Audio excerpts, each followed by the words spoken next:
a pesar de los difíciles momentos que nos toca vivir, a pesar de la distancia, queremos tomarnos un tiempo para celebrar junto a ti nuestro aniversario. Hoy cumplimos 53 años junto a ti. Y queremos agradecerte porque nos permites ser parte de tu hogar.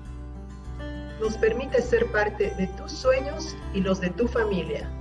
Pero por sobre todo, queremos agradecer la confianza y amistad que depositas en nosotros. Muchas gracias, juntos saldremos adelante. La Promotora, 53 años junto a ti.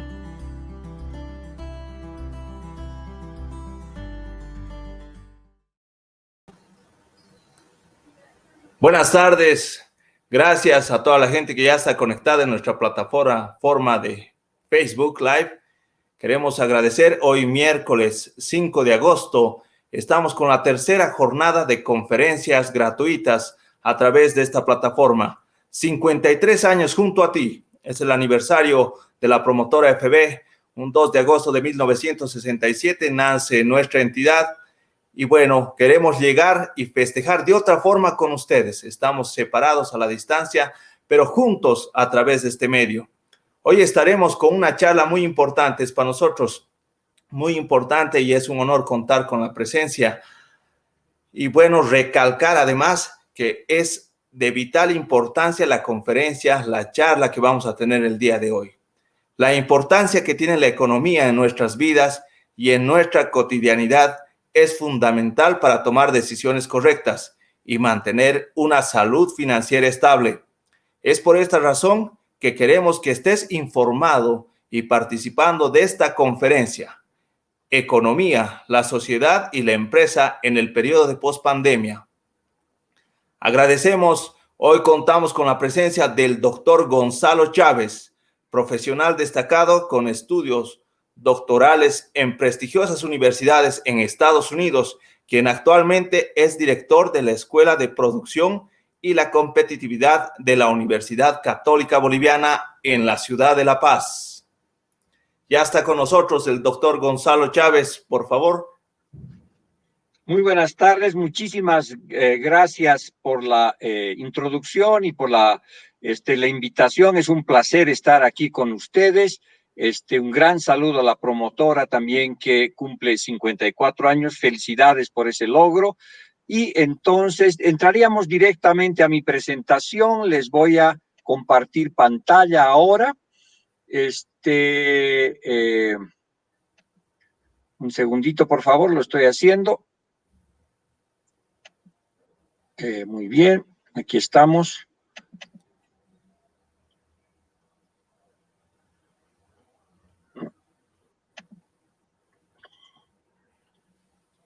Un segundo. ¿Ya nos ven la pantalla? ¿Está la presentación? Hola. Hola. Lo dejamos. No sé si ven la presentación. ¿Ven la presentación? Doctor, se salió de la presentación. ¿Ahora está bien? No se ve la presentación. Ahora sí. Ok, muy bien. Entonces, les decía que hoy día vamos a hablar sobre la economía, la sociedad y la empresa en perspectiva, es decir, ¿qué puede pasar en este post-COVID? Porque nos está cambiando radicalmente a las personas, los individuos, las empresas, las instituciones. Todos estamos en un proceso de cambio sumamente complejo y hay que entender qué está pasando para justamente planificar como empresas o como personas el futuro. Primera cosa que quiero mostrarles es primero hacer una aproximación de lo que está pasando en el mundo. Estamos frente a una desglobalización, pero al mismo tiempo un nuevo nacionalismo económico. Les voy a presentar 7 puntos del contexto internacional para que nos situemos de la gravedad de las cosas que están pasando, lo importante que es esta inflexión que se está produciendo en la economía y en la política mundial.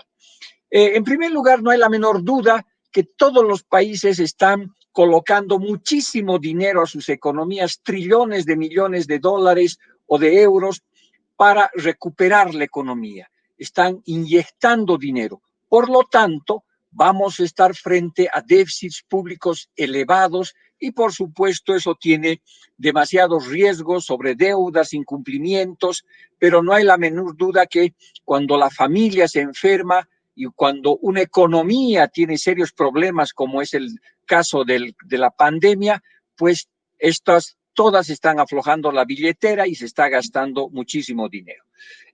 Hay un gran riesgo también que no solo tengamos problemas fiscales, sino un fenómeno sumamente raro que es la deflación, que significa que en realidad los precios van a bajar por lo menos en un primer momento. Entonces estamos teniendo recesión económica que los gobiernos mundiales los gobiernos de otros países intentan recuperar, pero al mismo tiempo tenemos caída en los precios. Entonces no sabemos exactamente qué va a pasar en los próximos meses, cuál va a ser la velocidad de recuperación de la economía mundial, qué va a pasar con la economía china, norteamericana, qué va a pasar con Europa, si el plan que han aprobado hace un par de semanas de reactivación económica de 700 millones de euros va a ser suficiente para sustentar a España, Francia, que tienen tasas de decrecimiento negativas cercanas al 12, al 14%. No sabemos eso, no sabemos si los precios van a seguir cayendo o en algún momento van a subir.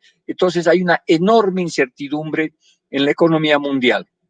Por otra parte, estamos viviendo una disrupción digital amplísima. Como estamos viendo en este instante, probablemente hace un año atrás hubiéramos hecho esta presentación en Cochabamba, disfrutando de la presencia de uno y el otro, pero se ha producido una disrupción digital brutal que está afectando personas, empresas, teletrabajo, telemedicina, telereligión. Es decir, se ha acelerado lo que se llama la transformación digital. Transformación digital significa básicamente cómo una persona, una institución, una empresa se va a la nube del Internet, se va a la economía digital.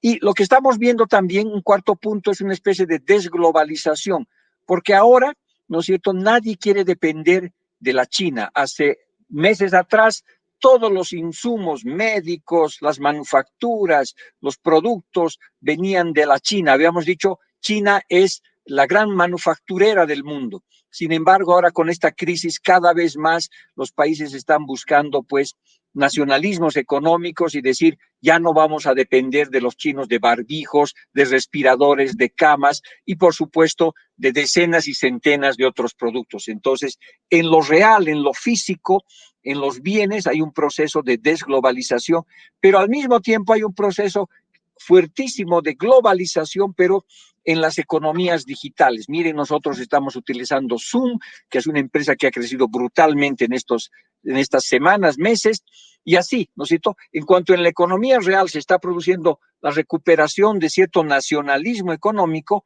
a nivel, digamos, de lo que está pasando aquí arriba en la nube del Internet, ¿no es cierto? Se está produciendo una mayor globalización, estamos cada vez más cerca, las fronteras están siendo pulverizadas por los negocios y las cosas que se están haciendo vía en línea, ¿no? Entonces, sin embargo, los líderes populistas están surgiendo con mucha fuerza también, ¿no es cierto?, porque se benefician de los temas de desempleo masivo, creciente desigualdad y dicen, yo tengo la solución. Y son líderes populistas generalmente que dicen que lo nacional tiene que estar por encima de lo global. Entonces, políticas de restricción de fronteras, nacionalismos económicos, peleas, por ejemplo, entre China y Estados Unidos por el tema comercial y, por supuesto, tipos de liderazgos que no están a la altura de la crisis, no están a la altura de entender que tal vez el mundo necesita de más unidad y no de divisiones y de peleas comerciales y económicas que podrían ir inclusive a temas militares. Entonces los liderazgos también están fracasando. Sin embargo, hay que también entender con claridad por qué viene esto, ¿no es cierto? Y hablar de la crisis sanitaria y cómo esto implica una crisis económica y cómo nos han puesto frente a un desafío de repente de aplanar dos curvas. Y muy rápidamente voy a ir a esto. Ustedes conocen, esta es una curva que todas las personas en el mundo hemos comenzado a distinguir. Esta curva roja que ustedes ven ahí es la curva de contagio en una economía, en una sociedad, del coronavirus, ¿no es cierto? Entonces, en principio, si no se hace absolutamente nada, esta curva debería tener este formato. En algunos países tal vez el pico es mucho más grande, pero la idea es que sube el contagio y en algún momento ya se contagia a todo el mundo y los contagios terminan bajando significativamente. Entonces, sin embargo, eso pues tiene un costo de vidas, tiene un costo social sumamente fuerte. Entonces, todas las recomendaciones, todos los países han optado por aplanar esta curva roja y convertirla en una curva azul. ¿Para qué aplanar? Para ponerla por debajo del sistema de salud en los países.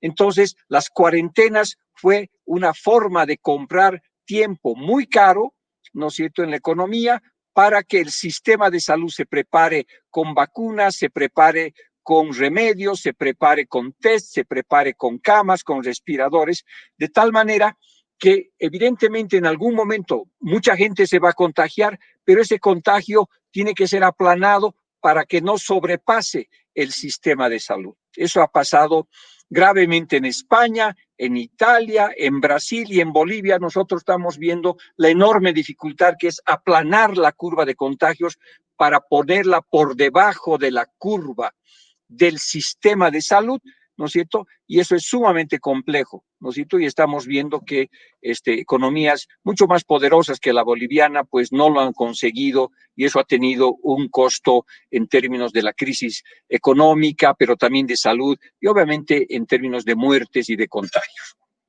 Ahora bien, ahora entro a la parte económica. ¿Qué ha significado la cuarentena? La cuarentena, en primer lugar, ha sido un shock de oferta. De la noche a la mañana, allá por marzo, ¿no es cierto?, los estados han dicho a sus ciudadanos, señores trabajadores, empleadores, empresas, tierra, paren y el 60-70% váyase a su casa, se va a encerrar usted por 2 o 3 meses. Entonces, la economía sufre un shock de oferta, se para la máquina. Es como si nosotros hiciéramos una especie de coma inducido a un paciente. Le dices, no sé lo que tienes, te voy a poner en coma y te voy a tratar. Pero eso significa parar a una persona, ¿no es cierto?, que no tenga muchas de sus actividades normales y se deja solamente con lo básico. Igual pasó con la economía. Paramos la economía y dijimos que funcione salud, que funcione alimentos, que funcione transporte, pero cerramos universidades, colegios, empresas, bancos, cerramos muchísimos sectores. Entonces eso produjo una contracción de oferta que evidentemente con la gente en sus casas lleva una contracción de demanda. Esa contracción de demanda significa menos consumo de las personas, que lleva a una contracción de oferta y así sucesivamente llegamos a que este juego entre oferta y demanda hace que la economía esté en recesión. Entender que no es solamente un problema de demanda, sino también de oferta es sumamente importante para entender lo que ha sido esta recesión. Y recesión significa máquinas, equipos, personas, recursos parados, ¿no es cierto? Recesión significa contracción del Producto Interno Bruto, que es la riqueza generada por un país en un año. Es menor cantidad de bienes y servicios producidos. ¿Cuál es ese nivel de recesión en el mundo? Pues hay muchísimas proyecciones, pero en el caso boliviano se habla, por ejemplo, si utilizamos el Fondo Monetario Internacional, que tendríamos una recesión cercana al 6%, pero datos nacionales nos hablan de una recesión superior al 7.4%. No hay la menor duda, por lo tanto, que la economía ha entrado en recesión en esta relación de curva de oferta y demanda. Vean que esta es una crisis muy diferente a la crisis del 29, que también fue dura, pero fue una crisis sobre todo de demanda y crisis financiera, que comenzó como crisis financiera que contagió la demanda y obviamente después no contagió la oferta estuvo lista para reaccionar cuando fue necesaria activarla. En este caso, la oferta está parada también. Y es justamente lo que quiero decirles, que el otro desafío, la otra curva que nosotros tenemos que aplanar, en este caso subir la curva, esta curva amarilla, volverla azul, es la curva de la recesión. Ahora, no sabemos qué tipo de recesión tenemos, hay mucha especulación, mucha incertidumbre, sumamente complejo determinar. Pero hay mucha gente que dice que basta ser esta recesión del tipo V chica, caeríamos a la recesión por un año máximo, pero el 2021, a mediados, la economía volvería a recuperarse. A esta recesión se llama del tipo V chica, Victoria, ¿no es cierto? Entonces significaría que esto va a ser un susto fuerte, duro, de un año, pero al año todo está normal, la economía ha comenzado a recuperarse. Sin embargo, hay otra gente que es un poco más pesimista y dice, no, la recesión no va a ser del tipo B, va a ser del tipo U con una panza muy grande. Caemos en el valle de la muerte recesivo y 3 o 4 años la economía va a estar parada y allá por el 2025, 26, recién vamos a recuperar la economía. Otra gente es todavía mucho más pesimista y dice, no, va a ser una recesión del tipo L. Vamos a pasar 10 años en el fondo del pozo y recién nos vamos a recuperar allá por el 2030 o 35. Entonces, esto es muy difícil saber. Por el momento, todo el mundo cree que va a ser una recesión del tipo U, ¿no es cierto? Y eso hay que esperar todavía, no hay todas las informaciones precisas. Porque aquí están, por ejemplo, los datos de la contracción del comercio exterior. Miren cómo la producción de manufacturas y servicios cayó brutalmente, a menos 27% allá por inicios de este año. Miren cómo el comercio mundial se derrumbó completamente, que es esta curva verde y anaranjada. Es decir, el mundo paró, ¿no es cierto? Y la economía se achicó significativamente.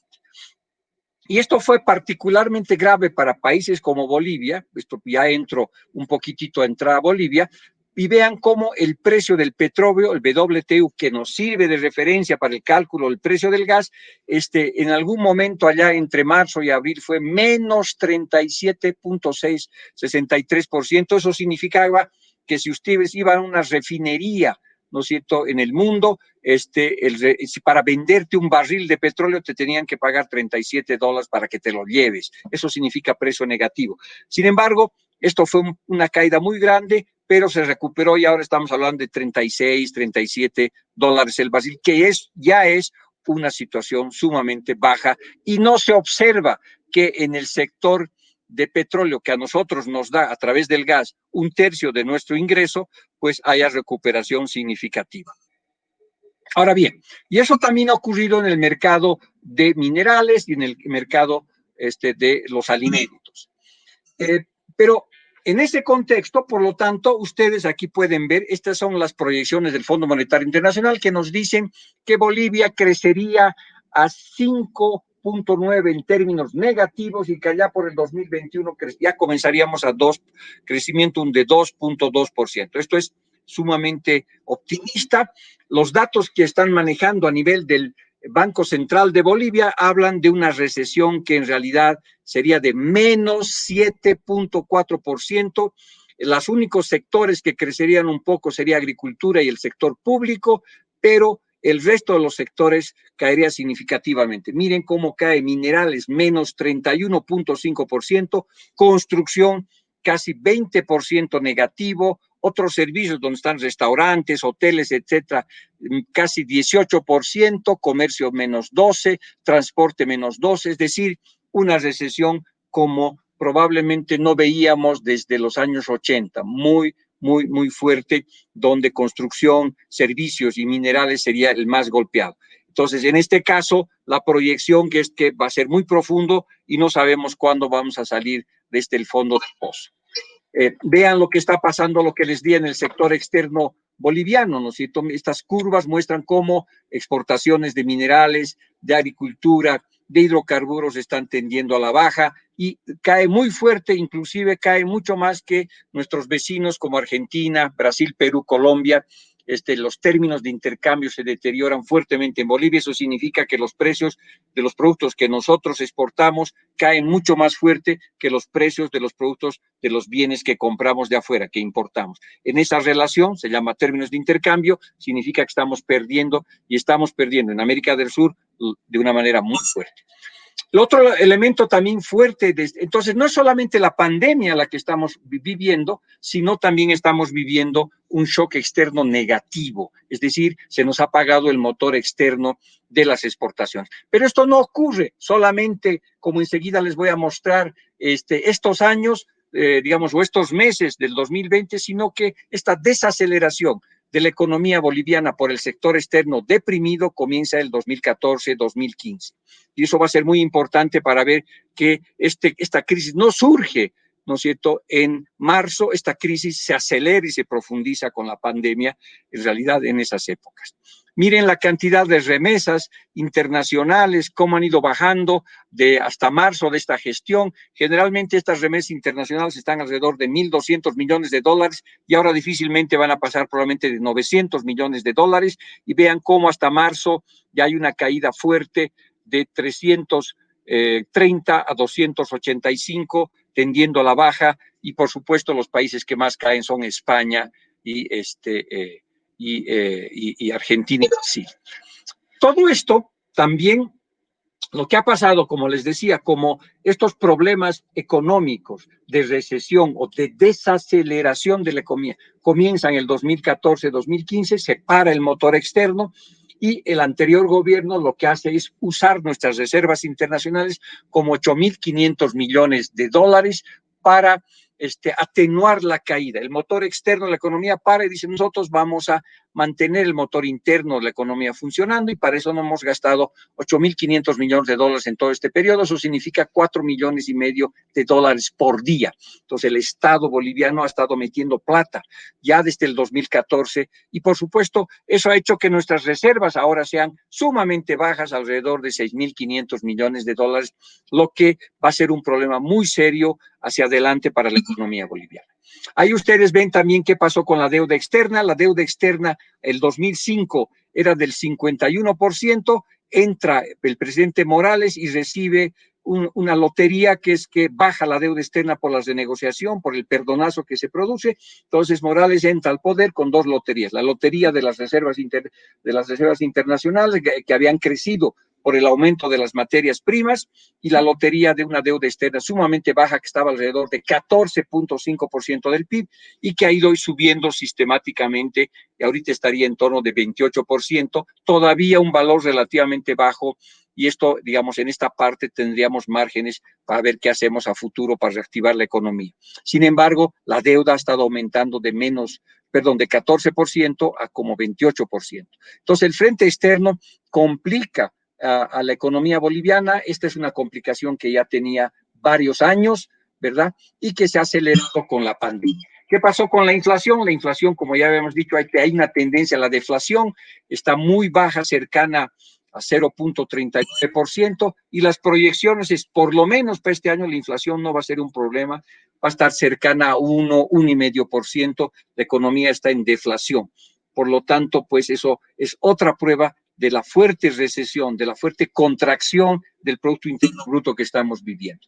Ahora, un elemento sumamente complicado en la economía boliviana también es el tipo de cambio. El tipo de cambio ha estado fijo en Bolivia a partir del año 2010 aproximadamente, ¿no es cierto? Y no se ha mantenido. Miren cómo los otros países han devaluado y eso pues ha generado una apreciación del tipo de cambio real, que es complicado. Bolivia pierde competitividad con todos estos países que están a su izquierda, ¿no es cierto? Y solamente está competitivo un poquito con la China, con el resto ha perdido competitividad porque nuestro tipo de cambio real ha estado apreciado y el tipo de cambio nominal fijo, hemos perdido competitividad.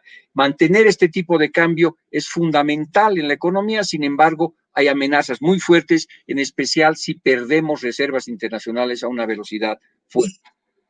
¿Qué pasa en el sector financiero? Felizmente todavía no hay problemas, el nivel de la cartera es elevado, los ahorros también no han cambiado mucho y los depósitos han estado fijos, pero por supuesto aquí todavía no ha entrado la variable de los últimos meses donde los bancos han tenido que suspender por 3 o por 6 meses, ¿no es cierto?, el pago el pago de las personas, ¿no?, y las empresas.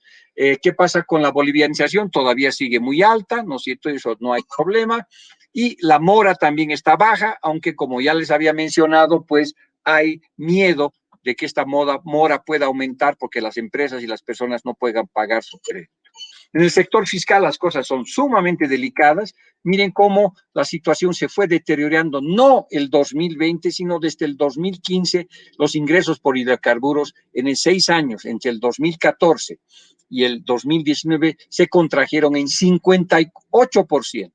¿No es cierto? Fuertísima la caída de los ingresos, y eso se tradujo, por supuesto, en un déficit público que hasta el año 2019 era de 7.7%, un promedio altísimo de 6,77% del PIB. O sea, los problemas fiscales no comenzaron en marzo, sino comenzaron el 2015, y sistemáticamente hemos tenido déficit públicos, lo que complica la situación estatal.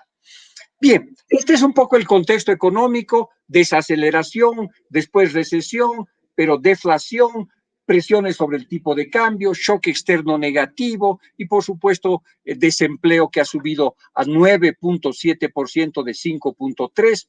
Y insisto que esta crisis se ha acelerado, no ha surgido con la pandemia, sino surge como unos 5 o 6 años atrás con el agotamiento del modelo primario exportador del anterior gobierno, con un deterioro significativo de varias variables, y lamentablemente pues estamos frente a la tormenta perfecta, como decía una película. Está lloviendo, truenos, hay granizo, terremoto, absolutamente todo, ¿no? Entonces, y eso pues complica mucho la situación, pero no han comenzado los problemas en marzo, se han agravado algunos de ellos sobre todo.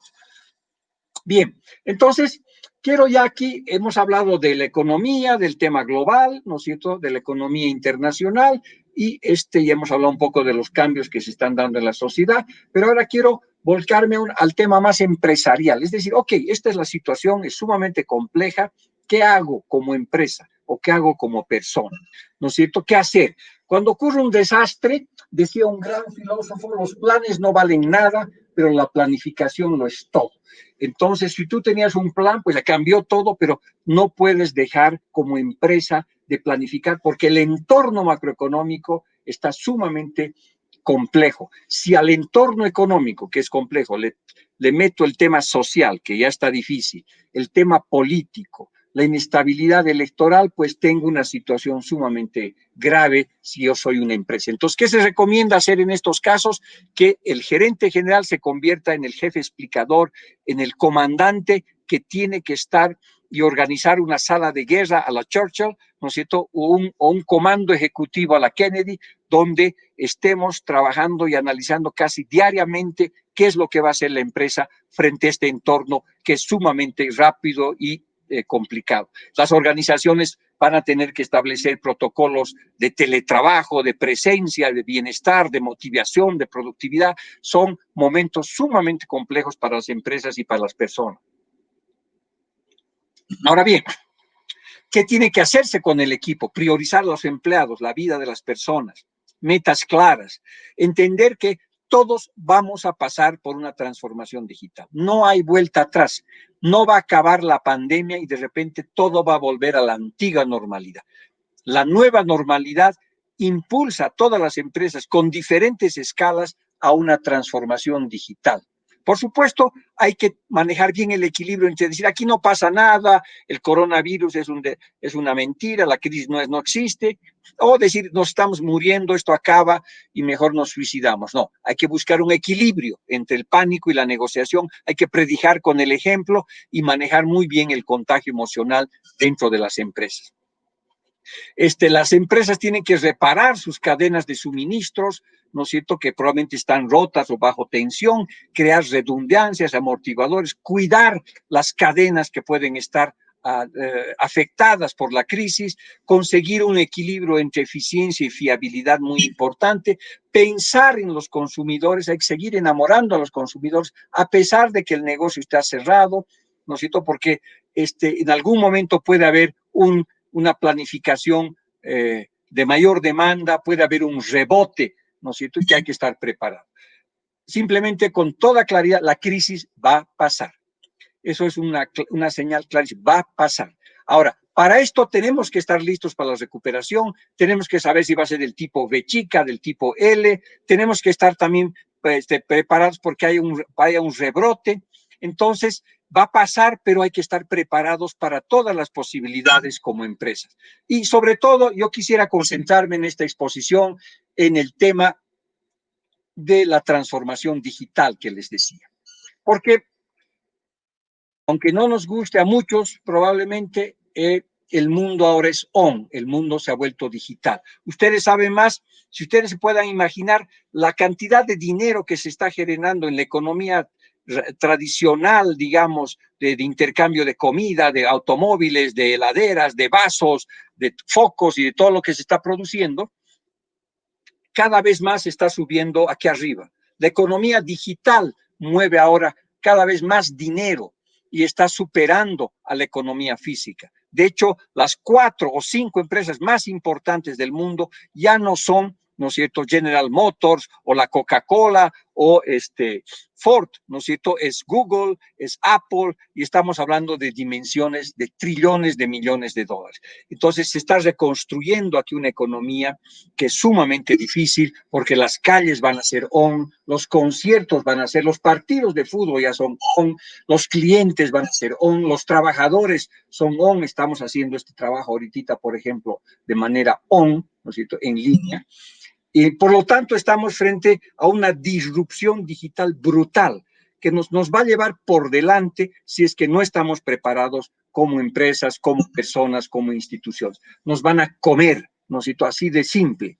Entonces hay que estar preparado como empresa, como persona a esta transformación digital, ¿no es cierto? Y me voy a concentrar sobre todo en el tema digital, porque mucha gente dice, pucha, no, pues no es verdad, eso será para algunas empresas, eso solo ocurre en Japón o solo ocurre en Estados Unidos. A ver, yo vendo trancapechos, ¿no es cierto? Yo tengo un pequeño restaurante. ¿Qué puedo hacer de transformación digital? Todo, miren, decenas de cosas puedes hacer con transformación digital. Puedes, si eres una empresita un poquito más grande, tu lista de espera te lo puede manejar una empresa en línea. Tu servicio de órdenes de compra es en línea. Tu cocina va a ser en línea, ¿no es cierto? Porque tu refrigerador va a poder hablar con el supermercado y decirle, me falta leche, mándame. Va a ser Internet de las cosas, se van a comunicar. Obviamente, tus clientes van a necesitar Wi-Fi, ¿no es cierto? Vas a necesitar manejo eficiente de la energía y va a haber plataformas que te van a ayudar a eso. El marketing va a ser digital. Tu contador, ¿no es cierto?, va a entrar a tu máquina directamente de afuera y va a haber una gestión en línea.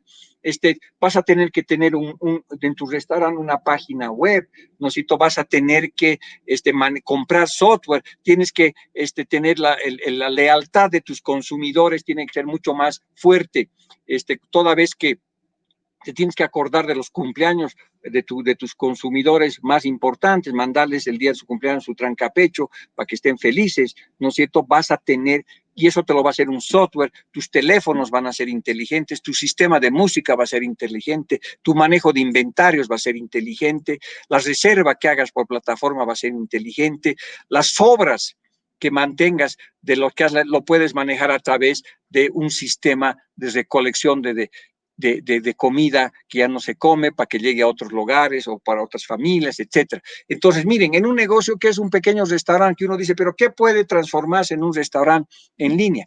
Decenas de cosas. Y imagínense empresas financieras, de construcción, de logística, de decenas de cosas. Por lo tanto, el tema en línea va a entrar con fuerza y va a ser cada vez más globalizado y difícil de trabajar.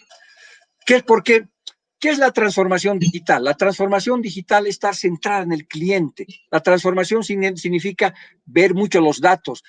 El nuevo petróleo del mundo son los datos. En los 60, 70 había Rockefeller, que era el magnate del petróleo, ¿no es cierto? Ahora el magnate de los datos es pues Google, ¿no es cierto? Es el señor Zuckerberg, es el señor Bill Gates, ¿no es cierto? Entonces, el nuevo petróleo del mundo son los datos, los datos, los datos. Te van a comer los datos. La movilidad va a ser, todo mundo va a tener un teléfono. Ya lo tiene en Bolivia, hay 11 millones de teléfonos, ¿no es cierto? Marketing digital, redes sociales, inteligencia artificial, economía colaborativa, algoritmos, ciudades inteligentes, centrados en datos, omnicanalidad, que significa que puedas conectarte con todos. Y esto, por supuesto, va a generar una brecha muy grande también. Empresas y personas que no entren a esto no solamente van a ser más pobres, lamentablemente, por la crisis económica que estamos viviendo, sino que va a haber también una brecha digital. Y eso está ocurriendo en la educación, por ejemplo, ¿no es cierto? Se ha cerrado el año escolar y resulta que obviamente una gran parte todavía de los estudiantes bolivianos no ha podido acceder a una educación digital, pero ya un 10, 15% sí lo ha hecho y eso ya tiene más ventajas. Entonces va a ser muy cruel esto, pero es un desafío, ¿no es cierto?, como empresas, como personas, como educación, de hacer la transformación digital, porque no va a haber otra, ¿no es cierto? Porque esto está cambiando a una velocidad suficiente, grave. Miren el tiempo que alcanza, digamos, cómo alcanzo a 100 millones de usuarios. Si llamo por teléfono fijo, 75 años para alcanzar 100 millones de personas. Si hizo teléfono móvil, 16 años. Si hizo el internet, 7 años. El WhatsApp, 3 años y medio. Pokémon, 25 días. Entonces, la economía se está acelerando y hablamos de computing, cloud computing, de big data, de internet de las cosas, de ciberseguridad, de inteligencia artificial. Y uno puede decir, pero eso es pues para los países desarrollados. No, en este instante estamos teniendo, esta conversación está siendo gestionada por big data. Está siendo gestionada por Internet de las Cosas, está siendo gestionada por un algoritmo. Esta noche cuando vayas a ver tu película en Netflix es un algoritmo el que te va a decir qué ver, ¿no es cierto? Cuando entras al banco y haces una transacción es un algoritmo el que te va a decir las cosas que vas a hacer. Entonces, eso recién está comenzando y en Bolivia es una enorme oportunidad y aquellas personas o empresas que no se ayornen, que no se conecten a esta transformación digital, pues van a ir retrasándose y van a tener serios problemas hacia adelante. Entonces, la transformación digital es una estrategia sumamente compleja, difícil, en un entorno macroeconómico que hemos visto es complejo, lento, difícil, ¿no es cierto? Donde necesitamos estar muy atentos para entender qué pasa con la economía, qué pasa con la política, ¿no es cierto? Y encima, con todos los conflictos sociales que hay en un país como Bolivia, pues la cosa se complica muchísimo más. Pero la vida continúa, tenemos que seguir haciendo las cosas y hay que aprovechar las oportunidades sociales, económicas y políticas que hay, inclusive cuando estás en guerra. Muchas gracias.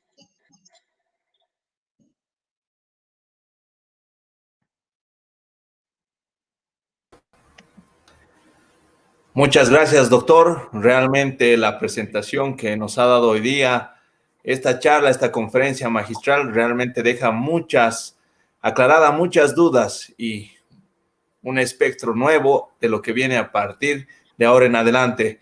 Estamos conectados en vivo con todos nuestros seguidores de la plataforma del Facebook Live de la promotora. Estamos a nivel nacional y tenemos algunas preguntas, doctor, si podemos contestar estas preguntas que nos está haciendo la audiencia en este momento a nivel nacional. Con mucho gusto, adelante. Luciana Fishman nos pregunta, ¿cuáles son los 4 temas más importantes que tienen que enfrentar los bancos en Bolivia este 2020? A ver, bancos, yo creo que los bancos en primer lugar tienen que enfrentar, pues, cuidar sus carteras y renegociar bien con sus clientes y entender que muchos de los clientes, personas y empresas están en problemas. Entonces, yo creo que es el momento de acercarse al cliente, de entenderlo, de sentirlo, de comprender y buscarle mecanismos de ayudar, porque de lo que se trata, pues, es ayudar a las empresas y a las personas que están con dificultades. Los bancos también, yo creo que tienen que conectarse a utilizar más los créditos que el gobierno les está dando, dar los recursos para que lleguen a las personas.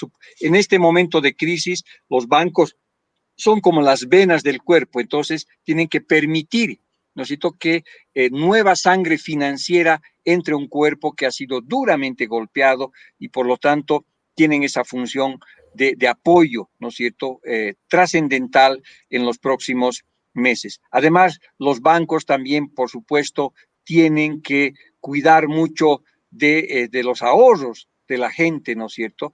En especial de los ahorros que le han entregado las AFPs, ¿no es cierto? Los ahorros que están en el sistema. Entonces juegan un papel central de ser muy cuidadosos, pero también de permitir, por supuesto, una mayor conexión con sus clientes, porque la sangre financiera, los recursos para las empresas no puede parar. Gracias, doctor, por su respuesta. Tenemos más consultas. Nos escribe Ariel Ledesma. Viendo el análisis de la devaluación en América Latina, ¿en cuánto tiempo cree que ocurra una subida en el tipo de cambio? ¿Y cuál sería la manera de prevenir respecto a los ahorros? Bueno, mira, yo creo que no creo que ni este gobierno ni el próximo se anime a devaluar. Hay que cuidar el tipo de cambio. El tipo de cambio debe convertirse en un patrimonio nacional, porque es sumamente delicado tocarlo. Como ya les decía, estamos frente a una economía muy delicada, en una tormenta casi perfecta. Entonces, el tipo de cambio es de los pocos espacios, o si quieres, las pocas balsas que están todavía navegando en la tormenta bien. Entonces, el tipo de cambio yo creo que no hay que tocarlo. Para no tocar el tipo de cambio, tú tienes que mantener un nivel de reservas adecuado, ¿no es cierto?, para que la gente entienda que no hay cambios bruscos en las reservas internacionales. Hay que también mostrar que tus proyectos y tus programas te van a generar más divisas en términos de exportaciones o de préstamos internacionales que hagamos. Entonces, no solamente hay que ver el stock de las divisas, sino los flujos que pueden entrar en términos de dólares. Todo eso, pues, va a hacer que el tipo de cambio se mantenga, porque en este instante sería inútil y grave tocar el tipo de cambio. No hay que tocarlo, en mi opinión. Ahora, futuro, veremos cuánto tiempo dura esto. Probablemente podemos flexibilizar el tipo de cambio, que es una cosa diferente, ¿no es cierto? Pero eso ocurrirá pues en 3, 4 años. Mientras tanto, el tipo de cambio tiene que estar anclado en las expectativas y desde la política macroeconómica, fiscal, monetaria, reservas internacionales, ingreso de dólares, manejo de expectativas. Tenemos que hacer un esfuerzo colectivo para que el tipo de cambio no se toque. Ahora, desde el punto de vista de los ahorros personales de las personas, pues yo creo que estos son tiempos de seguir los viejos consejos de la abuela. No pongas todos los huevos que tienes en la misma canasta. Diversifica las canastas. Muchas gracias, doctor, por el consejo, por la respuesta. Tenemos más consultas. Julio César Urquieta nos pregunta, ¿cuál es su percepción en cuanto a qué tipo de recuperación económica tendremos en el mundo y particularmente en Bolivia, en forma de B, U o L? Doctor, adelante. Mira, yo tengo la sospecha que en el mundo y en Bolivia también es más probable que vayamos a una recuperación del tipo U. ¿No es cierto? Una recuperación que todavía nos va a tomar 2 o 3 años para salir del hueco recesivo, ¿no? Porque generalmente para entender, digamos, en qué momento ya has recuperado, se agarra el ingreso per cápita. Entonces, esta crisis, la caída no ha sido ahora, ¿no es cierto? La caída del producto no ha sido, digamos, en marzo. Este producto viene cayendo desde el 2014, cuando la tasa de crecimiento fue cercana a 7%, después fue 5%, después fue 4%, después fue 2%, y vino la desgracia, ¿no es cierto?, este año y es menos 7%. Entonces, ¿cuándo vamos a recuperarnos? Cuando tengamos el mismo ingreso per cápita del año 2014, que era como de 4.500 millones de $4.500 por persona. Eso ha caído radicalmente. Entonces, el momento que digas estoy saliendo de la crisis es, digamos, de aquí a 2, 3 años, yo creo, cuando nuevamente, y digamos allá por el 2025 tal vez, puedas volver a tener el ingreso per cápita parecido al que has tenido en el 2014. Ahora, esto es difícil prever. Lo que les puedo contar es la historia económica de Bolivia en 3 episodios y no son muy alentadores. Bolivia tuvo recesiones fuertes del tipo B, del tipo U y del tipo L en la historia económica de Bolivia. La primera fue en 1929, por supuesto con la crisis mundial. En ese momento recuperamos la economía allá por el 32, entonces fue del tipo B chica. ¿ya? Después vino la crisis del 52 al 68. Esa fue una crisis más del tipo U, ¿no es cierto? Nos tomó más tiempo recuperar la economía. Y finalmente también hubo una crisis del tipo L, el año 84-85. Nosotros nos tomó del 84 al 2005, o sea, casi 20 años, recuperar el ingreso per cápita. Eso fue del tipo L, fue la famosa década perdida de los años 80, etcétera. Entonces, la historia de Bolivia tiene los 3 escenarios, ¿no es cierto?, de recuperación, y yo me inclino a pensar que haciendo un poco de brujo, porque en estos casos hay tanta incertidumbre, es tan difícil prever, que tal vez estemos en una recuperación, si Dios quiere, del tipo U. Muchas gracias, doctor, por la respuesta. Tenemos más consultas. María Tirado nos pregunta, ¿cómo van las inversiones en los fondos de pensiones de Bolivia? ¿Ha afectado esta pandemia a las inversiones de las AFPs? Mira, yo diría que en realidad no han afectado significativamente porque ya venían cayendo fuerte. No nos olvidemos que las AFPs tienen aproximadamente 19.600 millones de dólares, que es casi la mitad del PIB boliviano. Esos son los dineros que las personas le hemos entregado, digamos, a las AFPs en cuentas individuales, pero que ella utiliza a través de un fideicomiso, ¿no es cierto?, a través de un manejo global. Entonces, ese dinero, el 60% de ese dinero está en DPFs de los bancos, un 35% debe estar en bonos del gobierno y el otro 15% o 10% aproximadamente debe estar afuera, ¿no es cierto?, en inversiones extranjeras. Entonces, ese rendimiento, que en algún momento llegó a ser 12%, de retorno, ahora está muy cercano a 2%. Los rendimientos son malísimos, ¿no ven?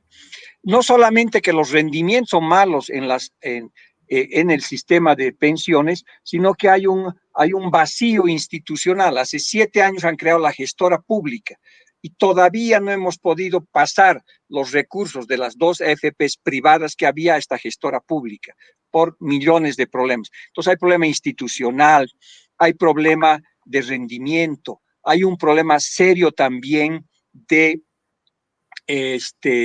hay un problema muy serio también de que, digamos, para que te jubiles calculan tu edad como en 110 años de que puedas vivir. En fin, hay muchísimos problemas. Hay una grave crisis en el sistema de pensiones bolivianos que requiere una aproximación integral, global. Hay que resolver todas las cosas, ¿no es cierto? Entonces es sumamente delicado porque ahí está el ahorro de millones de bolivianos, ¿no?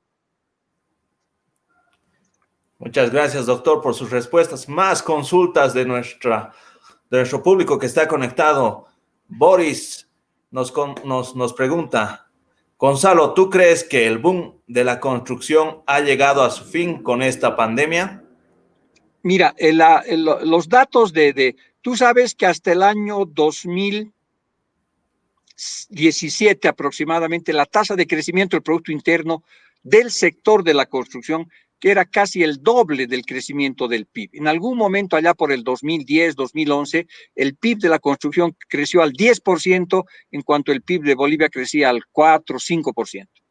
Y eso, digamos, ha sido fuerte. Ha habido un boom de la construcción, pero que se ha ido desinflando, no ahora, se ha ido desinflando desde el 2014, 15, 16, y ya el 2017, el crecimiento del PIB del sector de la construcción estuvo por debajo del crecimiento del PIB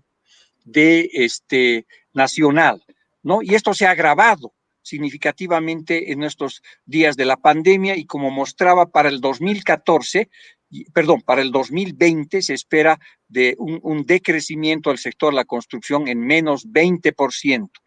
El año pasado, pero estuvo también muy bajo, alrededor de 2% el 2019. Ahora, evidentemente estamos frente a una contracción fuerte del sector de la construcción.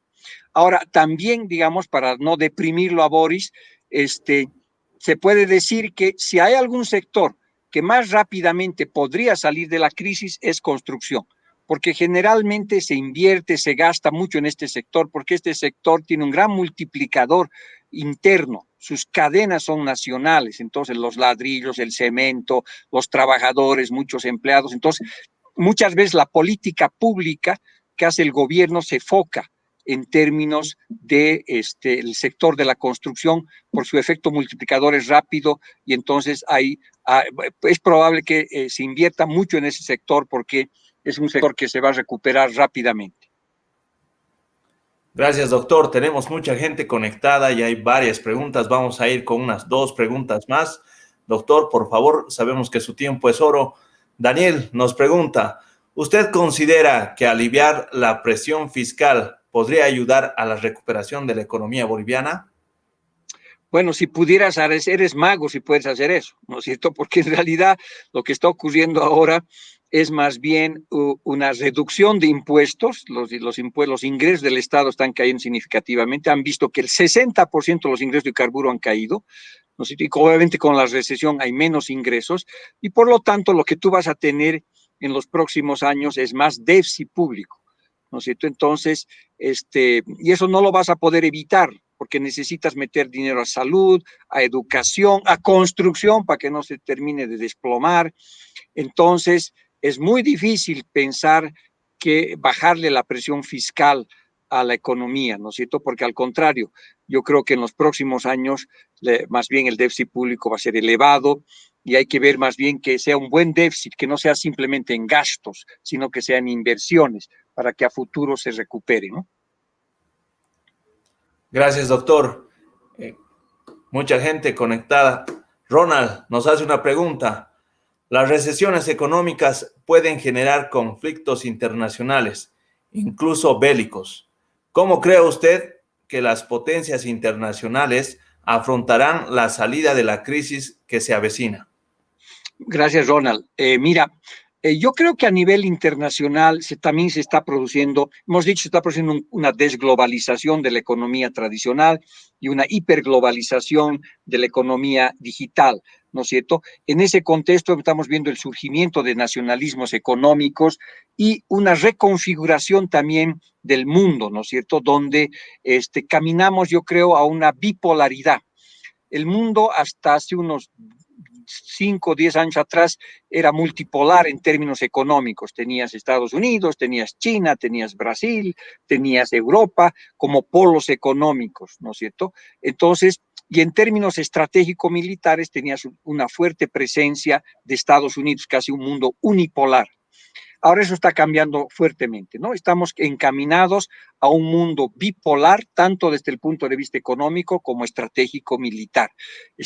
2 potencias están surgiendo con mucha fuerza en el contexto internacional, China y Estados Unidos, que va a ser una disputa durísima entre ambos. La primera disputa está ocurriendo, por supuesto, en temas comerciales y habrá que ver qué más puede ocurrir.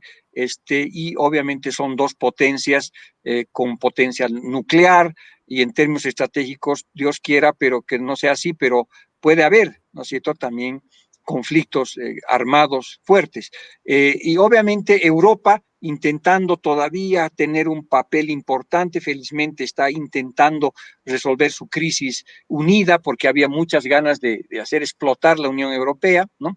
Están logrando salir adelante, pero es un ajedrez internacional complejo, ¿no es cierto?, donde ciertamente Estados Unidos y China van a enfrentarse a futuro y van a ser las 2 potencias económicas y político-militares más importantes. Y los países como Bolivia y otros pequeños vamos a tener que alinearnos a alguno de los datos.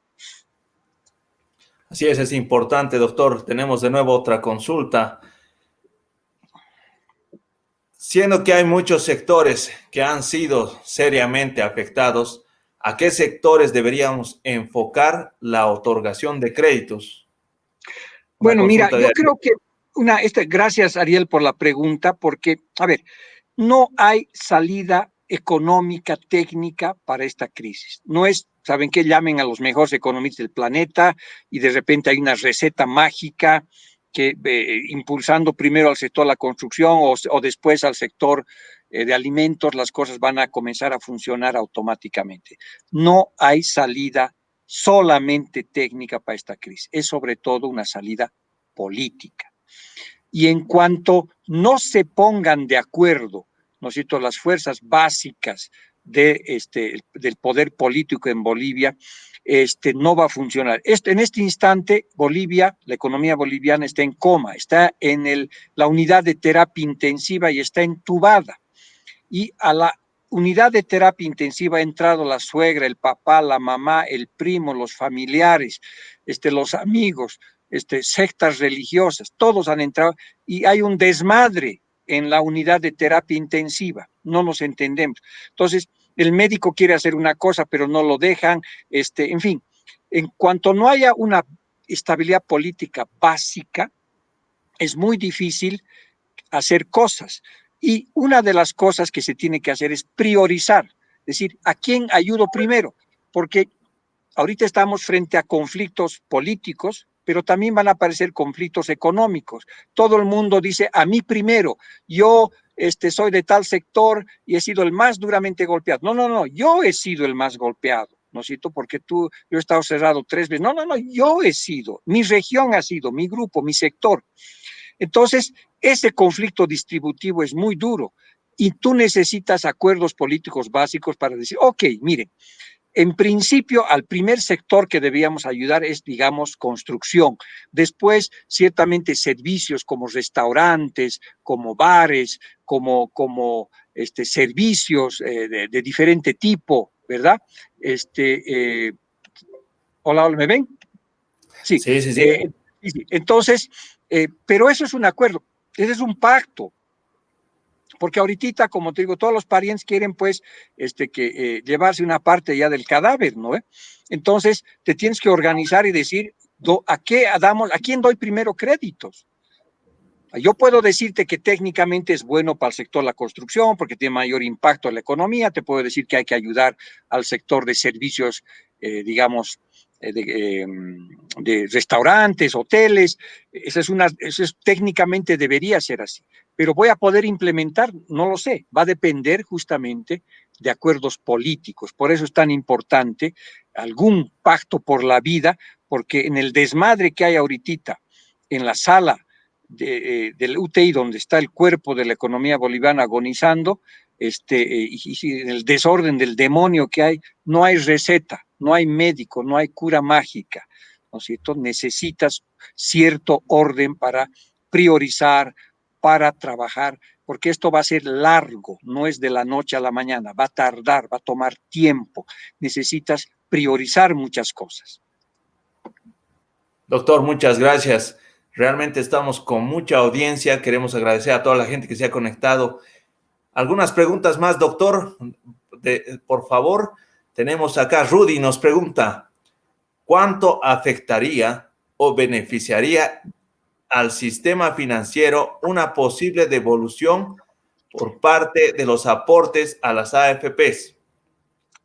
A ver, yo creo que en el tema eso hay que entender que, en primer lugar, hay que entender qué es el aporte. Entonces, mucha gente cree que como ha aportado toda su vida y le han dicho, tú tienes una cuenta individual y le han mandado un papelito donde dice, mira, mes a mes es lo que tienes, esa plata está en una gran alcancía gigantesca y que ahora, digamos, que necesita la plata la gente, va y le dice, Estado, devuélvame esa plata, quiero el 10, 20, 15% de eso, que necesito para gasto. Lamentablemente no es así, ¿no es cierto? Ese dinero, primero, no está en una alcancía gigante, ese dinero está en el circuito económico. Entonces, ya hemos dicho esto, que evidentemente ha habido serios problemas de rendimiento, etcétera, pero ese dinero está en los bancos. Probablemente entonces el dinero que yo he aportado ahora se ha abierto un crédito a una manufacturera, es un crédito de vivienda, es un crédito a un empresario, es un crédito a diferentes sectores. Entonces es un dinero que está casado ya y que está circulando en la economía, ¿no es cierto? Entonces hay que pensar muy bien en ese tipo de cosas. No es muy sencillo, digamos, devolver ese dinero. Claramente 50, 60% es imposible. Ok, mucha gente dice, devolvemos el 10%, pero hay que ver qué significa ese 10%, porque generalmente a las AFPs entra por mes como $160 millones por mes, ¿ya? Pero buena parte de esa plata va a pagar ya las jubilaciones que ya existen. Entonces, hay que ver si tú podrías devolver ese dinero y sin generar un descalce en el sistema bancario, porque si no lo que tienes que ir es decir a los bancos, señor, devuélvame esa plata, aquí yo le doy la plata, devuélvame lo que yo necesito, pero le tienes que dar esa plata, al banco le tienes que devolver la plata, ¿no es cierto? Entonces, ¿de dónde vas a sacar esa plata? Entonces, eso es sumamente difícil porque puede generar problemas. Entonces, ahora, 10, 15 tal vez podría ser, pero igual hay que ver si eso no genera un descalce financiero, por una parte. Por otra parte, también es muy importante entender que en realidad cuando el Estado te quiere devolver esa plata, te dices, oye, con tus ahorros, sálvame a mí, sálvanos a todos.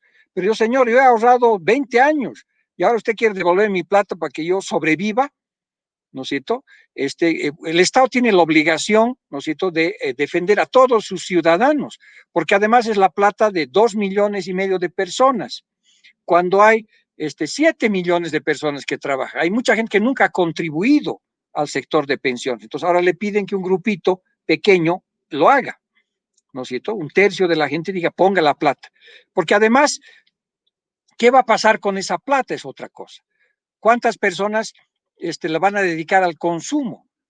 Yo probablemente la mayoría de la gente va a dedicar al consumo. Y lo que estás haciendo es que el joven de hoy que se va a gastar su plata, ¿no es cierto?, le está pasando una factura al viejo que voy a ser yo en algunos años y le estoy diciendo, antes tú yo podías tener 1,200 digamos, o 2,000 bolivianos de ingresos, ahora vas a tener 1,200, vas solamente 1,200, yo me lo voy a gastar ahora, esa plata.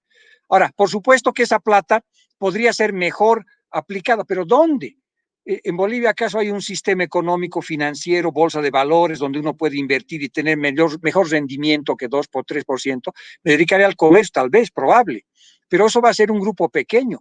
Entonces, lo que estás haciendo con eso es generar pobreza en el mediano y largo plazo. Y en el momento de la edad más difícil de las personas, cuando ya no generan plata, cuando están viejitos. Entonces, hay que pensar con mucho cuidado. Si quieres beneficiar al joven de hoy, para complicarle la vida al abuelo que vas a hacer de aquí a algunos años, ¿no ve? Entonces hay que ver lo micro, lo de las personas, hay que ver lo macro y hay que ver lo financiero, ¿no? Y porque además, para terminar este punto, que es muy importante, de alguna manera la casa de las AFP está en pedazos, está lloviendo por todo lado, hay goteras, te pagan mal, y encima le vas a sacar plata a eso. Es sumamente complejo. Ahora, eso no significa que hay que cuidar de esos dineros, que hay que mejorar la rentabilidad, que hay que bajar los años de jubilación, digamos que no pueden ser 110, que hay que exigir que esos recursos sean mejor invertidos probablemente afuera con mejores tasas, que hay que cuidar ese dinero, ¿no es cierto? Porque es el dinero de todos los bolivianos. Entonces hay que sopesar con mucho cuidado. En realidad la reforma que queremos es una reforma que cuide de esos recursos y que no obligue a que con la plata de los trabajadores en el corto plazo salvemos la vida de muchas personas y de todo el Estado en general que no ha contribuido, ¿no? Muchas gracias, doctor, por las respuestas. Seguimos aún, ¿qué le parece? Con 2 consultas más, vamos a estar al aire. Ya. Susi nos consulta. Si bien la economía total del país está siendo afectada de forma radical, ¿qué otras estrategias, aparte del tema digital, se deben implementar en los sectores económicos del país? Bueno, mira, en toda crisis siempre hay oportunidades. O sea, hemos hablado de lo digital porque es un poco fuerte, ¿no? Y es muy interesante. Pero, pues hay oportunidades de gente, por ejemplo, que ahora en todos los sectores hay oportunidades, ¿no? Por ejemplo, durante la cuarentena uno no ha podido ir a los mercados, pero mucha gente ha sido emprendedora y el mercado lo ha traído a la puerta de tu casa, ¿no es cierto? Porque se ha conseguido un minibús y ha comenzado a distribuir papas, cebollas, tomates, en fin, ¿no es cierto? Siempre hay oportunidad, no es sencillo, por supuesto. ¿No es cierto? No es nada sencillo, pero emprender, digamos, en momentos de crisis también ha dado grandes oportunidades a empresas que han visto cosas que no han visto los otros, ¿no? Ahora, también lo que hay que decir con toda claridad es que hay que aceptar la muerte también con resignación. Muchas empresas no van a poder sobrevivir. Y eso no es malo per se, ¿no es cierto? No podemos dar sangre financiera, créditos a cadáveres. Entonces, ahí va a ser muy importante cuidar a qué empresas tú vas a dar, cómo vas a dar. Y justamente, ¿no es cierto? Si mueres, pero tienes mucha experiencia en algún sector, probablemente tú puedes hacer otra empresa, ¿no es cierto? Ya no la vieja que ya no la puedes revivir, ¿no es cierto? Porque lamentablemente tuvo muchos problemas financieros, etcétera. Por lo tanto, pues pueden haber oportunidades, yo creo, interesantísimos en delivery de comida, puede haber cosas interesantes en temas digamos, que tengan que ver con servicios educativos, ¿no? En este instante que hay 150,000 bachilleres. El domingo hemos graduado 150,000 bachilleres con un decretazo, ¿verdad? Muchos de estos están en la luna de Paita, entonces, y van a tener que entrar a la universidad en algún momento. Entonces, emprende, haz una plataforma educativa para enseñar, digamos, matemáticas, cálculo, ingeniería, alguna cosa para los chicos. O sea, en todos los sectores pueden haber emprendimientos. Es difícil, es más complejo, pero la actitud emprendedora y sobre todo de sobrevivencia que tienen que tener en algunos sectores puede ser importante, ¿no? Gracias, doctor. Realmente una conferencia magistral la que estamos viviendo el día de hoy en la tercera jornada por nuestro 53 años aniversario. Economía, la sociedad y la empresa en el periodo post-pandemia. Doctor, tenemos más preguntas. Luis nos hace una consulta. ¿Los préstamos del Fondo Monetario Internacional nos ayudarán a recuperarnos de esta pandemia? Mira, son 300 millones de dólares, es para tapar la muela, no sirve para nada. O sea, las necesidades que tú tienes de recuperación son de por lo menos 6,000 millones de dólares. 300 millones de dólares el crédito que ha soltado el Fondo Monetario Internacional y que no se quiere aprobar en la Asamblea. No es nada, es para una tarde, o sea, no ayuda en nada. Ahora, lo ideal sería pues que nos presten 2,000, 3,000 millones de dólares, 4,000, ahí sí estamos hablando de palabras mayores, pero en este instante no ayuda a recuperar parcialmente una cosita, tal vez es el cambio, es la caja chica ahorita. Tú necesitas para recuperar esta economía invertir entre lo público y lo privado entre 5,000 y 6,000 millones de dólares. ¿No es cierto? Ese es el volumen de plata que necesitas. Ojalá que pueda venir de préstamos internacionales, ojalá que venga de inversión extranjera directa, en fin, el gobierno meterá, pero esa es la dimensión. En este instante, Luis Fernando, son 300 millones de dólares que ha prestado el Fondo Monetario Internacional, que creo que no se los puede desembolsar, bueno, hay todo un lío político justamente sobre eso. Entonces, sigue siendo poco todavía. El sistema internacional tiene que prestar más dinero, ¿no? Gracias, doctor. La última pregunta, tenemos una pregunta. Johnny nos hace esta consulta. Habló de una solución global post-coronavirus. En este sentido, ¿cómo la industria local haría frente a la ventaja comparativa que poseen países más desarrollados en productos no tradicionales, sin entrar en el proteccionismo ni dañar la balanza comercial? Muchas gracias, Johnny, por la pregunta. ¿Quieres la curvatura del círculo? No sé, porque hacer todo lo que pides simultáneamente es muy difícil, ¿no es cierto? El mundo va a estar cada vez más globalizado y competitivo, por lo tanto, tus ventajas, digamos, para desarrollar productos no tradicionales son dificilísimos, porque los chinos van a venir con todo, ¿no es cierto?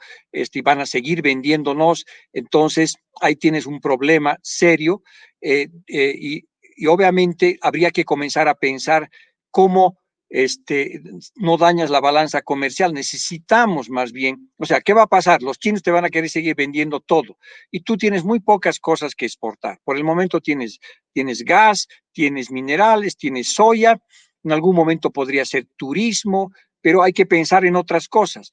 Entonces, ahora, donde sí puede haber ventajas de productos no tradicionales son en la industria de nicho. No queremos exportar chocolates tabuada para el mundo, ¿no es cierto? Porque no alcanza ni para una esquina en Shanghai, ¿verdad? Por la cantidad que producimos. Sin embargo, ¿no es cierto? Podríamos exportar chocolate a un nicho de mercado y decirles que los chocolates Taboada de Sucre son hechos a mano, espectaculares, con cacao, contar una historia. No vas a vender productos, vas a vender historias. Entonces, contar una historia y de repente vender ese chocolate hecho además por artesanos bolivianos, mujeres, además hecho de una manera sin ningún contaminante, todo natural. De repente entras a un mercado de nicho donde ese chocolate que si quieres competir con la Nestlé no tienes por dónde comenzar, pero en ese nicho de mercado, en una tienda especializada en Nueva York, donde los ricos consumen productos sumamente difíciles de encontrar y en una fiesta de gala dice, te invito un chocolate boliviano, le digo, wow, ¿qué especie es esta? Y quien te lo ha comprado a $100, probablemente tienes esos nichos de mercado, sí son importantes, y eso está la artesanía, están productos naturales, no son productos vinculados digamos, a ventajas que son más competitivas, pero que cuentan una historia por detrás de eso. Son nichos, no son mercados globales. Ahora, por supuesto que nosotros cuando pase esta pandemia, donde podemos generar una mayor cantidad de dinero y en el corto plazo es en dos sectores, y con esto vamos a terminar. Uno es en el sector de turismo. Bolivia tiene un potencial fuerte en turismo y eso hay que conectarlo a la gastronomía. Cochabamba tiene que ser la capital del trancapecho y, digamos, y de las grandes comidas. O sea, tiene que convertirse como Perú. Bolivia tiene el potencial de convertirse como un Perú gastronómico vinculado a turismo. Ahí tenemos oportunidades y ahí eso significa más exportaciones, más dólares. Y son servicios que no te van a competir, porque el chocolate te lo compiten en cualquier parte del mundo, pero un paseo en el Chapare o una visita al Salar de Uyuni no tiene competencia. Entonces, eso es el tipo de aproximación que tienes que dar. El otro es un poco más agresivo y de sueño, y si hay jóvenes en nuestra audiencia, ese es el desafío que ellos tienen. Tienen que dejar de pensar en los recursos naturales para privatizarlos una vez, otra vez para nacionalizarlos, otra vez para privatizarlos. Hace 195 años estamos en ese rollo y ya hemos sido neoliberales que lo han vendido los recursos naturales a los chupasangres y han sido revolucionarios que han recuperado los recursos naturales para los bolivianos y otra vez lo han privatizado y otra vez lo han nacionalizado y la tasa de crecimiento del país sigue siendo baja, seguimos siendo pobres, ese modelo primario exportador no funcionó, ¿verdad? Entonces, ¿qué es lo que tú necesitas? ¿Vas a dejar de recursos naturales? No, tenemos el litio, pero el litio tiene que ser la última frontera extractivista y la primera de la cuarta revolución industrial, porque en el país te dicen, oye, hay que industrializar, te dicen, ¿qué hay que hacer? Mira, hay que industrializar y crear, como gran cosa te presentan el lingote, ¿no es cierto? Se ponen al borde de las lágrimas cuando dicen, mira, hemos industrializado el mineral, se ha vuelto un lingote. Eso es la primera revolución industrial. Eso lo ha hecho Inglaterra hace 200 años. Entonces, si Bolivia sigue ese paso, primero se hará el clavo, la calamina, y de aquí a 200 años haremos el automóvil, ¿no es cierto? Sí, porque entiendes el desarrollo como una escalerita. Esa industrialización no va a funcionar. Pero entonces, ¿cómo saltamos de la producción todavía de litio a la cuarta revolución industrial? Y ahí ese es el desafío. El desafío, por ejemplo, está vinculado a crear clústeres del conocimiento, a crear nubes en el altiplano boliviano. En Bolivia ya no tenemos que pensar exclusivamente en las ventajas competitivas antiguas de los minerales.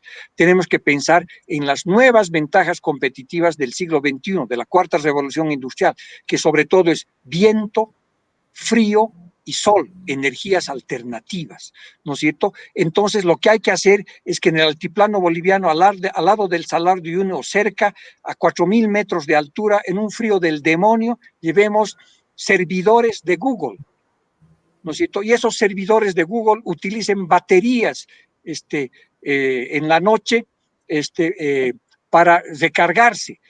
¿Por qué quieren ir al frío? Porque necesitas refrigerar. Entonces, un computador necesita refrigeración. Imagínense un supercomputador, imagínense una nube del Internet que es del tamaño de 5 canchas, ¿no ven? Entonces necesita frío y cuesta carísimo refrigerar eso a nivel del mar. En cambio, a 4.000 metros de altura hace frío todo el día, ¿no es cierto? Y eso hace que baje sus costos. Entonces esa nube del Internet viene al altiplano, se conecta al tema del litio, ¿no es cierto? Usa energía solar, usa energía eólica, y obviamente nosotros hacemos un clúster de tecnología, y como somos el centro de América Latina, repartimos datos, ¿no es cierto?, al mundo, y hacemos que las regiones campesinas no estén produciendo papas o llevando ropa al Perú o trayendo ropa del Perú, sino que se vuelvan técnicos, ¿no es cierto?, vinculados a clústeres del conocimiento, la tecnología, a 4.000 metros de altura, vinculado a lo que es litio. Ahora ustedes dirán, el profesor Chávez enloquecido, porque eso es, nunca he visto ese tipo de cosas. Nada. En La Quiaca, yo soy de Villazón, en La Quiaca, a 15 kilómetros de Bolivia, en Jujuy, ¿no es cierto?, se ha instalado la primera nube de Amazon en la Argentina. Amazon ha colocado de los libros, de ese tipo de cosas, ¿no? Ha colocado un servidor para toda América Latina. ¿Al lado de qué? De una panel solar donde hay 200 megas. ¿Dónde lo ha puesto? A 4.000 metros de altura. O sea, y eso ya no es ciencia ficción, eso está pasando en América Latina. Pero para eso tienes que cambiar el chip del rentismo, de que solo la Pachamama te va a dar dinero, y tienes que comenzar a pensar que ahora el sol INTI, el sol del Internet, es el que te va a generar los recursos del futuro, y vas a poder caminar rumbo a una economía digital. Muchas gracias, doctor. Realmente una conferencia magistral la que hemos tenido el día de hoy en esta tercera jornada en nuestros 53 años aniversario acá en la promotora. Un enfoque económico, la sociedad y la empresa en el periodo post-pandemia. A nombre de la gerencia de la promotora FB, de todos los directivos, los ejecutivos, queremos darles las gracias por haberse dado cita a esta invitación, a la cual hemos desarrollado a partir de este lunes, y hoy en especial. Muchas gracias, doctor Gonzalo. Usted está allá en la ciudad de La Paz, y bueno, contentos, sobre todo con la audiencia, porque realmente ha cambiado el enfoque de la vista económica a partir de esta presentación, y esperamos haber aclarado varias dudas. Algunas palabras, doctor, para su despedida, y le agradecemos de nuevo a nombre de la promotora FB por estar presente en estas conferencias. Muchas gracias, felicidades nuevamente, es un gusto haber estado a través de esta conexión digital. Les mando un abrazo virtual, cuídense y que Dios los bendiga. Muchas gracias, doctor. Así hemos llegado al final de esta tercera jornada de conferencias gratuitas. Economía, la sociedad y la empresa en el periodo post-pandemia, en nuestra semana aniversario, 53 años junto a ti, la promotora FB. Gracias a toda la gente que se ha conectado. Y recalcamos la invitación, simplemente mañana estaremos con algo especial también, la cuarta jornada junto al doctor Joaquín Salcedo, mitos y realidades del COVID-19.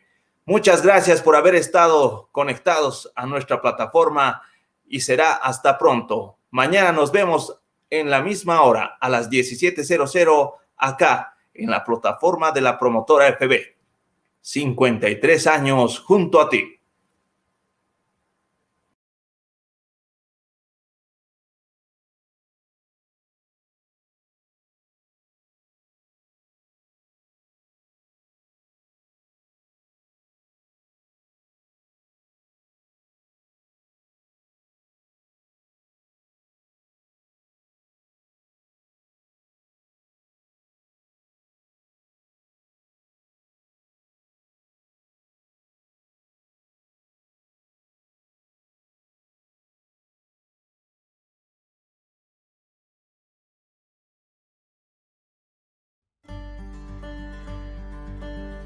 A pesar de los difíciles momentos que nos toca vivir, a pesar de la distancia, queremos tomarnos un tiempo para celebrar junto a ti nuestro aniversario. Hoy cumplimos 53 años junto a ti. Y queremos agradecerte porque nos permites ser parte de tu hogar.